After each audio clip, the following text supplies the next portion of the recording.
tiens, des pensées sur la couleur, ça m'intéresse beaucoup.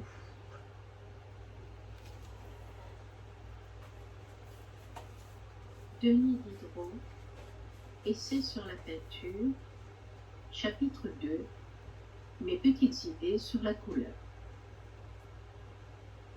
C'est le dessin qui donne la forme aux êtres. C'est la couleur qui leur donne la vie. Voilà le souffle divin qui les anime. Il n'y a que les maîtres dans l'art qui soient bons juges du dessin. Tout le monde peut juger de la couleur. On ne manque pas d'excellents dessinateurs. Il y a peu de grands coloristes. Il en est de même en littérature. 103 logiciens pour un grand orateur. 10 grands orateurs pour un poète sublime. Un grand intérêt fait éclore subitement un homme éloquent. Quoi qu'en disait Décius, on ne ferait pas 10 bons vers, même sous peine de mort. Mon ami, transportez-vous dans un atelier. Regardez travailler l'artiste. Si vous le voyez ranger bien symétriquement ses teintes et ses demi-teintes tout autour de sa palette, ou si un quart d'heure de travail n'a pas confondu tout cet ordre, prononcez hardiment que cet artiste est froid et qu'il ne fera rien qu'une vague. C'est le pendant d'un lourd et pesant érudit qui a besoin d'un passage, qui monte à son échelle, prend et ouvre son moteur, vient à son bureau, copie la ligne dont il a besoin, remonte à l'échelle et remet le livre à sa place. Ce n'est pas là l'allure du génie. Celui qui a le sentiment vif de la couleur a les yeux attachés sur sa toile. Sa bouche est entr'ouverte. Il halète. Sa palette est l'image du chaos. C'est dans ce chaos qu'il trempe son pinceau, et il en tire l'œuvre de la création, et les oiseaux, et les nuances dans leur plumage éteint, et les fleurs et leur velouté, et les arbres et leurs différentes verdures, et l'azur du ciel, et la vapeur des eaux qui les termine, et les animaux, et les longs poils, et les taches variées de leur peau, et le feu dans leurs yeux étincelle. Il se lève, il s'éloigne, il jette un coup d'œil sur son œuvre, il se rassied, et vous allez voir l'œuvre, la chair, le drap, le velours, le damas, le taffetas, la mousseline, la toile, le gros linge, l'étoffe grossière. Vous verrez la poire chaude et mûre tomber de l'arbre, et le raisin vert attaché au sel. Mais pourquoi y a-t-il si peu d'artistes qui sachent rendre la chose à laquelle tout le monde s'entend? Pourquoi cette variété de coloristes, tandis que la couleur est une en nature? La disposition de l'organe y fait sans doute. L'œil tendre et faible ne sera pas ami des couleurs vives et fortes. L'homme qui peint répugnera à introduire dans son tableau les effets qui le blessent dans la nature. Il n'aimera ni les rouges éclatants, ni les grands blancs. Semblable à la tapisserie dont il couvrira le mur de son appartement, sa toile sera coloriée d'un ton faible, doux et tendre, et communément, il vous restituera par l'harmonie ce qu'il vous refusera en vigueur. Mais pourquoi le caractère, l'humeur même de l'homme n'influerait-il pas sur son coloris? Si sa pensée habituelle est triste, sombre et noire, s'il fait toujours nuit dans sa tête mélancolique et dans son lugubre atelier, s'il bannit le jour de sa chambre, s'il cherche la solitude et les ténèbres, n'avez-vous pas raison de vous attendre à une scène vigoureuse peut-être, mais obscure, terne et sombre? S'il est hystérique et qu'il voit tout jaune, comment s'empêchera-t-il de jeter sur sa composition le même voile jaune que son organe vicié jette sur les objets de la nature, et qui le chagrine lorsqu'il vient à comparer l'arbre vert qu'il a dans son imagination avec l'arbre jaune qu'il a sous les yeux? Soyez sûr qu'un peintre se montre dans son ouvrage autant et plus qu'un littérateur dans le sien. Il lui arrivera une fois de sortir de son caractère, de vaincre la disposition et la pente de son organe, C'est comme l'homme taciturne et muet, qui élève une fois la voix. L'explosion faite, il retombe dans son état naturel, le silence. L'artiste triste, ou né avec un organe faible, produira une fois un tableau vigoureux de couleurs, mais il ne tardera pas à revenir à son coloris naturel. Encore un coup, si l'organe est affecté, quelle que soit son affectation, il répandra sur tous les corps, interposera entre eux et lui une vapeur qui flétrira la nature et son imitation. L'artiste qui prend de la couleur sur sa palette ne sait pas toujours ce qu'elle produira sur son tableau. Exactement. En effet, à quoi compare-t-il cette couleur, cette teinte sur sa palette? À d'autres teintes isolées, à des couleurs primitives. Il fait mieux. Il la regarde où il l'a préparée et il la transporte d'idées dans l'endroit où elle doit être appliquée. Mais combien de fois ne lui arrive-t-il pas de se tromper de cette appréciation? En passant de la palette sur la scène entière de la composition, la couleur est modifiée, affaiblie, rehaussée et change totalement d'effet. Alors, l'artiste tâtonne, manie, remanie, tourmente sa couleur. Dans ce travail, sa teinte devient un composé de diverses substances qui réagissent plus ou moins les unes sur les autres et tôt ou tard se désapprouvent. En général, donc, l'harmonie d'une composition sera d'autant plus durable que le peintre aura été plus sûr de l'effet de son pinceau, aura touché plus fièrement, plus librement, aura moins remanié et tourmenté sa couleur, l'aura employée plus simple et plus franche. On voit les tableaux modernes perdre leur accord en très peu de temps. On en voit d'anciens qui se sont conservés frais, harmonieux et rigoureux, malgré le laps du temps. Cet avantage me semble être plutôt la récompense du faire que l'effet de la qualité des couleurs. Rien dans un tableau n'appelle comme la couleur vraie. Elle parle à l'ignorant comme au savant. Un demi-connaisseur passera sans s'arrêter devant un chef-d'œuvre de dessin, d'expression, de composition. L'œil n'a jamais négligé le coloriste. Mais ce qui rend le coloriste vrai, rare, c'est le maître qui l'adopte. Pendant un temps infini, l'élève copie les tableaux de ce maître et ne regarde pas la nature, c'est-à-dire qu'il s'habitue à voir par les yeux d'un autre et qu'il perd l'usage des siens. Peu à peu, il se fait une technique qu'il enchaîne et dont il ne peut ni s'affranchir ni s'écarter. C'est une chaîne qui s'est mise à l'œil comme l'esclave à son pied. Voilà l'origine de tant de faux coloris. Celui qui copiera d'après le grenier copiera éclatant et solide. Celui qui copiera d'après le prince sera rougeâtre et briqueté. Celui qui copiera d'après Greuze sera gris et violâtre. Celui qui étudiera Chardin sera vrai. Et de là, cette variété de jugement du dessin et de la couleur, même entre les artistes. L'un vous dira que le Poussin est sec, l'autre que Rubens est putré.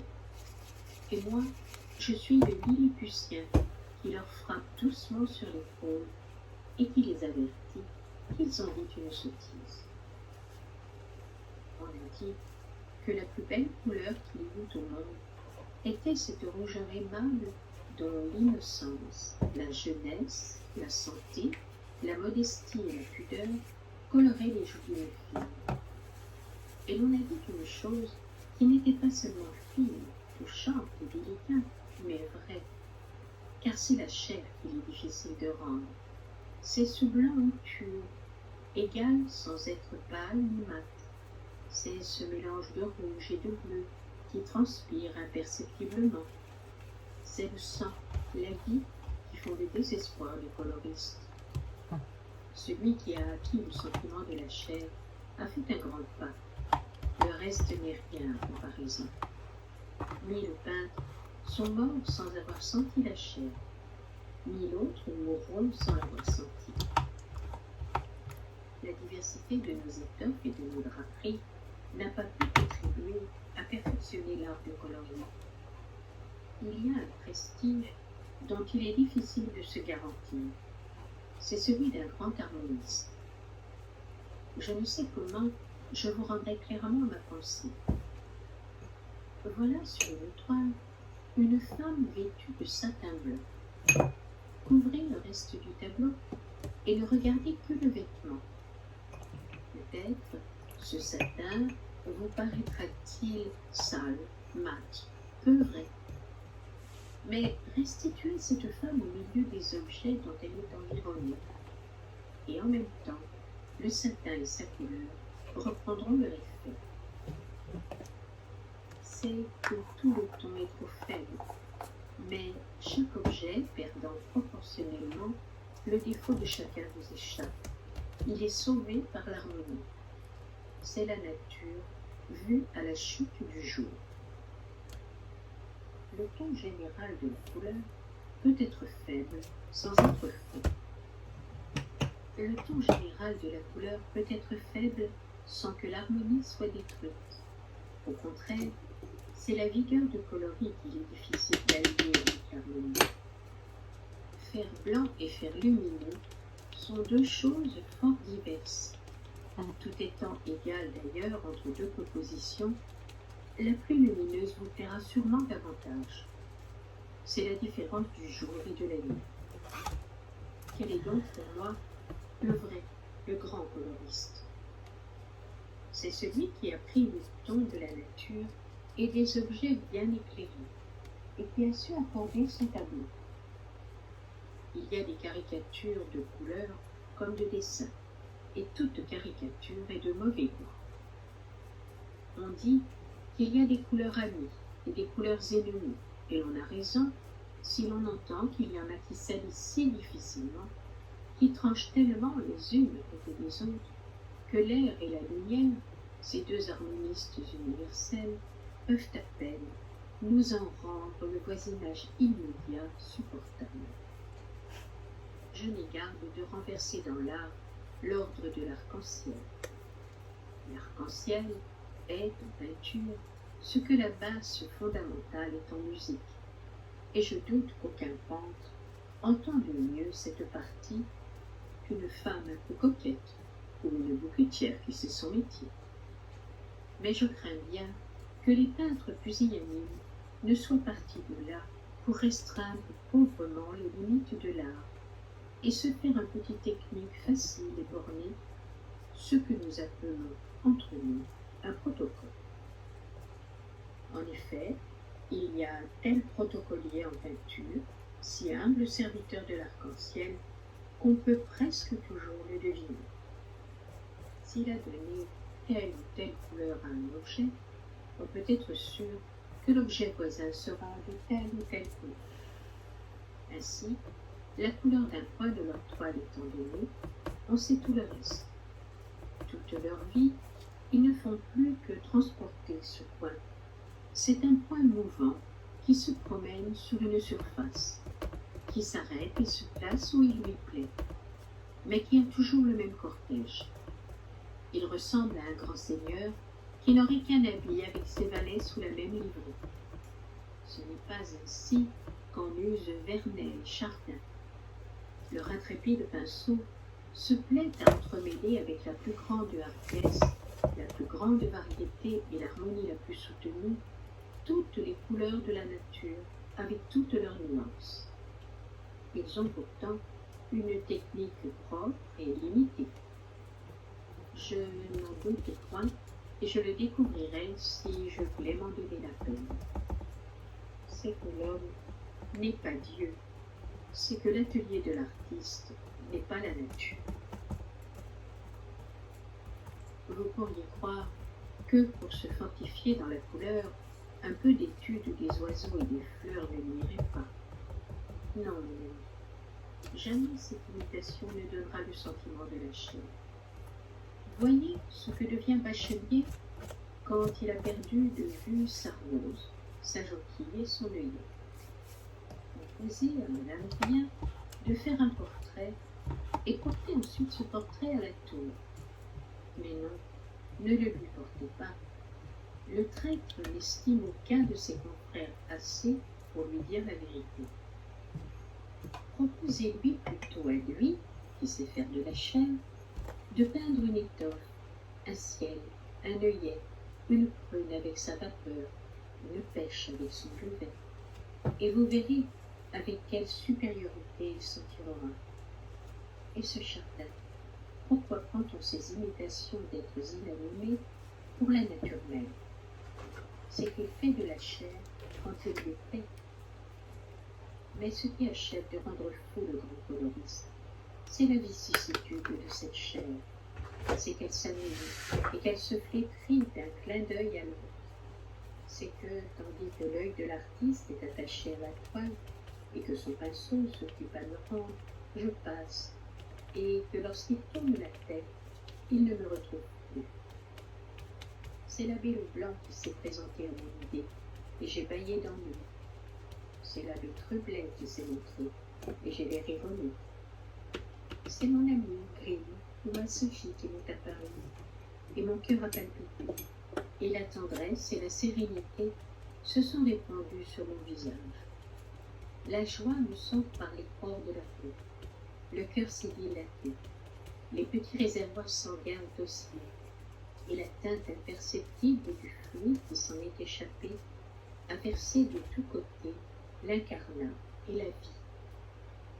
Les fruits, les fleurs changent sous le regard attentif de la tour et des bacheliers. Quel supplice n'est donc pas pour eux le visage de l'homme, cette toile qui s'agite, se meut, s'étend, se détend, se colore, se ternit, selon la multitude infinie des alternatives de ce souffle léger et mobile qu'on appelle l'âme. Mais j'avais oublié de vous parler de la couleur de la passion. J'étais pourtant tout contre. Est-ce que chaque passion n'a pas la sienne? Est-elle la même dans tous les instants d'une passion? La couleur a ses nuances dans la colère. Si elle enflamme le visage, les yeux sont ardents. Si elle est extrême et qu'elle serre le cœur au lieu de le détendre, Les yeux sont noirs. les yeux s'égarent.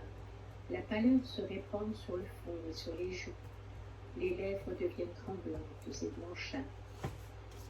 Une femme garde-t-elle le même teint dans l'attente du plaisir, dans les bras du plaisir, au sortir de ses bras? Oh mon ami, quel art celui de la peinture! J'achève en une ligne ce que le peintre ébauche à peine en une semaine. Et son malheur, c'est qu'il sait, voit et sent comme moi, et qu'il ne peut rendre et se satisfaire. C'est que ce sentiment, le portant en avant, le trompe sur ce qu'il peut, et lui fait gâter un chef-d'œuvre. Il était, sans s'en douter, sur la dernière limite de l'art.